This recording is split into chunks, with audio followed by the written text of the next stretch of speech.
السلام عليكم ورحمة الله وبركاته، اخواتي الزملكاوية في كل مكان. آه، ازاي يا جدعان؟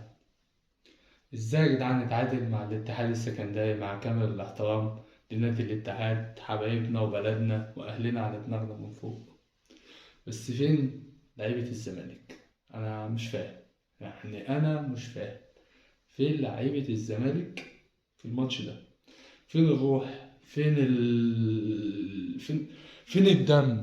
فين الدم يا جدعان؟ مفيش دم خالص، لعيبة عندهاش دم خالص. الحاج جدو تلعب تلاتة في نص الملعب ليه يا جدو؟ بتلعب انت بتلعب اتلتيكو يا جدو؟ انت كنت بتدرب اتلتيكو ولا ايه؟ ايه يا جدو؟ انت مالك متقمص شخصية سيميوني كده ليه؟ مش فاهم انا، انت سيميوني ولا ايه بالظبط؟ يعني انت بتلعب الاتحاد فريق في فريق، يعني عادي، فريق تكسبه رايح جاي عادي. المفروض انت نادي الزمالك، انت المفروض ان انت معاك احسن سكواد في مصر. هم قانعيننا بكده، هم قانعيننا ان هم جايبين احسن سكواد في مصر. ازاي انت معاك لعيبه المفروض ان هي كويسه، بس انا شايف اللعيبه دي على الله حكايتها.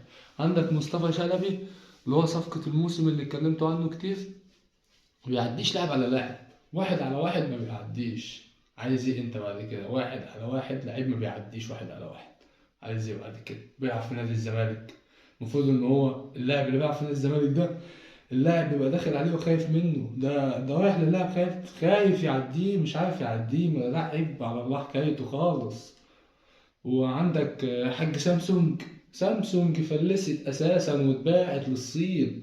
المفروض ان سامسونج دي والله فلست واتباعت للصين.